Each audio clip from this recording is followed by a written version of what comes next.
Order! Order! You are an incorrigible delinquent at times. Behave yourself, man!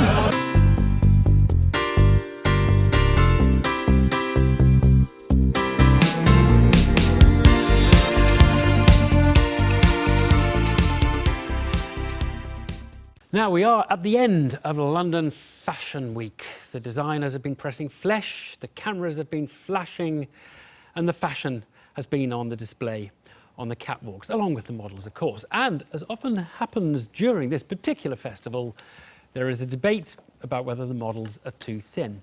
This year, though, a parliamentary group is taking a look at whether the law needs to restrict the use of ultra-thin models. France is the latest country to have adopted such a law. And in Britain, a petition has been launched to that end. It was launched by model Rosie Nelson, who's with me now. Also on the line from Manchester, Maria Malone from Manchester Metropolitan University. Good evening to you both. Rosie, your experience that made you launch this petition? Well, recently I went into a modelling agency in London and they asked me to lose weight. So what I did was I lost the weight that they asked me to. Then when I went back 4 months later, they asked me to lose more weight and they wanted me down to the bone. And I just didn't think that was a responsible thing to be hearing as a model. I didn't think that was a healthy lifestyle that I should be living. So I thought I should take action on it.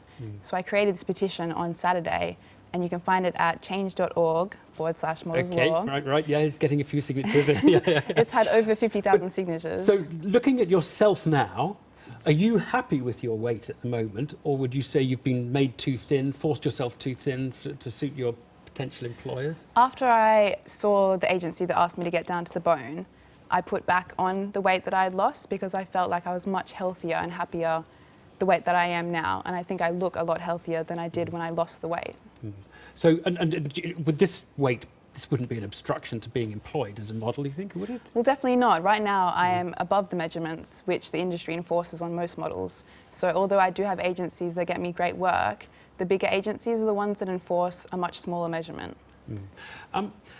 Maria Malone, can you just help articulate why, in fashion, ultra-thin models seem to be seen as so desirable? Because I honestly just don't get it.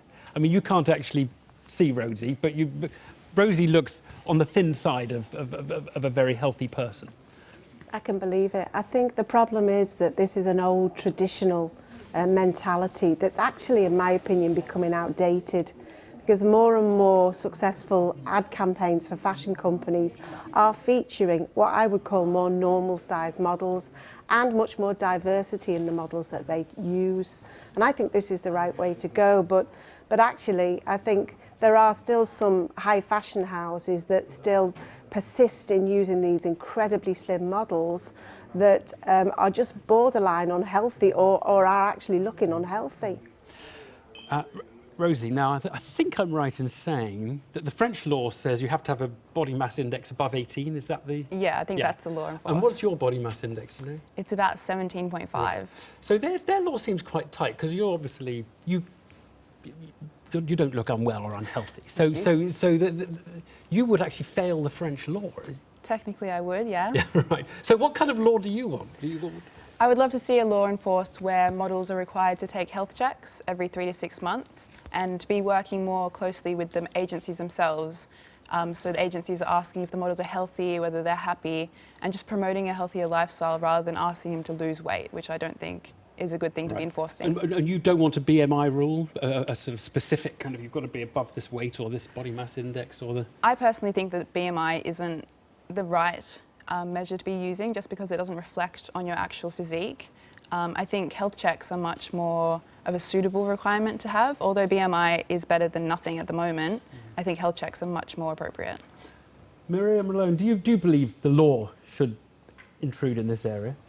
I don't know how that could be enforced. What I believe is this is a bigger cultural issue, and actually society now as a whole is really embracing this idea that fashion should be represented in all shapes and sizes, and I just think that some of the designers are behind in this and they really need to get up to speed, because ultimately nobody in society wants to have their fashion represented to them in an unhealthy way. That's not attractive. And actually the garments don't look attractive either in that way. Clearly, Maria, a lot of people think they do look attractive because so many agencies and so many designers really do like to have ultra-thin models, don't they?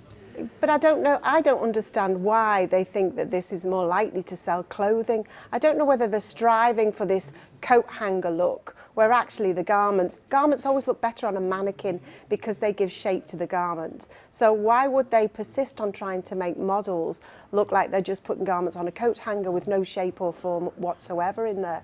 I think it's a cultural change, a change of mentality that I think customers are driving and should be driving. And this petition just simplifies or backs that argument up. Rosie, it obviously is a cultural change, isn't it? A more than a legal one. Ultimately, it's going to be that. But how has it worked in other countries that have this? Do you talk to models from other places? Do they say, don't go down our route or do go down our route?